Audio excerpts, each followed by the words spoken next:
व्यास मंच पर विराजमान पूजनीय गुरुजनों एवं प्रिय श्रोतागण, एक महीने से श्री राम कथा के अनुवाद को रोका गया है। 8 जनवरी को मेरी माताजी का देहांत हो गया था। इस कारण से मैंने कथा को विराम दिया था। अब आगे की कथा आप सुनिए। बाग में सीता जी आई हुई हैं और राम लक्ष्मण जी आए हुए हैं। उनका मिलन हो रहा है, पहली भेंट हो रही है। उसकी कथा को सुनिए।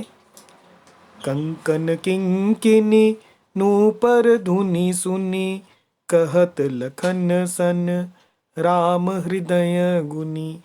मानहु मदन दुंदुभि दीनी, मनसा विश्व विजय कह कीनी। अस कहि फिरी चितए तेहि ओरा, सिय मुख शशि भय नयन चकोरा। भय बिलोचन चारु अचंचल, मनहु सकुचि निमि तजे दिगंजल। देखि सिय शोभा सुख पावा, हृदय सराहत बचनु न आवा। जनु बिरंचि सब निज निपुनाई, बिरचि विश्व कह प्रगति देखाई। सुंदरता कहूँ सुंदर करई, छवि गृह दीप सिखा जनु बरई। सब उपमा कवि रहे जुठारी, केहि पट तरों विदेह कुमारी। सिय शोभा हिय बरनि प्रभु, आपनि दशा विचारी। बोले सुचि मन अनुज सन, बचन समय अनुहारी। सियावर राम जय जय राम, मंगल भवन अमंगल हारी। द्रवहु सुदशरथ अजिर बिहारी। कंकन किंकिनी यानी कंकण, हाथों के कड़े को कंकण कहते हैं। कंगन। किंकिनी करधनी यानी कमर में पहनने वाली। नूपुर धुनी सुनी, और नूपुर यानी पजेब की आवाज सुनकर, ध्वनि सुनकर। कहत लखन सन, लक्ष्मण के साथ कहते हैं राम हृदय गुणी। जो रामचंद्र जी हैं वो हृदय में गुणवान है। वो लक्ष्मण से कहते हैं मानहु मदन दुंदुभि दीनी। मानो की ऐसी ध्वनि आ रही है जैसे मदन यानी कामदेव ने दुंदुभि दीनी, दुंदुभि बजाई है। मनसा विश्व विजय कहाँ कीनी, ये ध्वनि ऐसी आ रही है मानो कामदेव ने विश्व को जीतने का संकल्प करके डंके पर चोट मारी है। अस कहि फिरी चितए तेहि ओरा। अस कहि फिरी, ऐसा कहकर फिर चितए तेहि ओरा, राम जी ने फिर उस ओर देखा। चितए मतलब देखा, तेहि ओरा उस ओर देखा। सिय मुख शशि भय नयन चकोरा, श्री सीता जी के मुख रूपी चंद्रमा। सिय मुख शशि यानी चंद्रमा को देखने के लिए उनके नयन चकोर बन गए। भय बिलोचन चारु अचंचल, जो उनके बिलोचन है यानी सुंदर नेत्र हैं, वो अचंचल हो गए यानी टकटकी लग गई, स्थिर हो गए।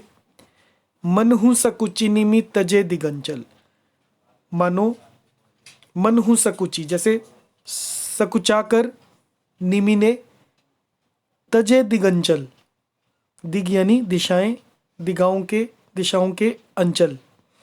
मानो निमि यानी जनक जी के पूर्वज जो हैं, जिनका सबकी पलकों में निवास माना गया है। लड़की दामाद के मिलन प्रसंग को देखना उचित नहीं, इस भाव से सकुचाकर पलकें छोड़ दी, पलकों में रहना छोड़ दिया, जिससे पलकों का गिरना रुक गया। देखी सिय शोभा सुख पावा, सीता जी की शोभा को देखकर रामचंद्र जी ने बड़ा सुख पाया। हृदय सराहत, हृदय में वे उसकी सराहना करते हैं। बचनु ना आवा, किंतु मुख से कोई वचन नहीं निकलते। जनु बिरंची, सब निज निपुणाई, जैसे जिस जनु यानी जैसे, बिरंची यानी ब्रह्मा जी ने सब निज निपुणाई, अपनी सारी निपुणता बिरची विश्व कहाँ प्रगति दिखाई, को मूर्ति मानकर संसार को प्रकट करके दिखा दिया हो। सुंदरता कहूं सुंदर करई, वह सीता जी की शोभा जो है वो सुंदरता को भी सुंदर करने वाली है। छवि गृह दीप शिखा जनु बरई, वैसी मालूम होती है मानो सुंदरता रूपी घर में दीपक की लौ जल रही हो। दीप शिखा यानी दीपक की शिखा यानी लौ। सब उपमा कभी रहे जुठारी, अब तक सुंदरता रूपी भवन में अंधेरा ही था, वह भवन मानो सीता जी की सुंदरता रूपी दीप शिखा को पाकर जगमगा उठा है, पहले से भी अधिक सुंदर हो गया है। और सारी उपमाओं को तो कवियों ने जूठा कर रखा है। सब उपमा कभी रहे जुठारी, कहीं पट तरों विदेह कुमारी, मैं जनक नंदिनी श्री सीता जी की किससे उपमा दूं, कहीं पट तरों। सिय शोभा ही बरनी, सीता जी की शोभा को ही हृदय में वर्णन करके प्रभु आपनी दशा विचारी, प्रभु ने अपनी दशा का विचार किया। बोले सुचि मन अनुज सन, और रामचंद्र जी पवित्र मन से, सुचि यानी पवित्र मन से, अनुज सन यानी छोटे भाई लक्ष्मण से वचन समय अनुहारी, समय के अनुसार वचन बोले। जय सिया राम।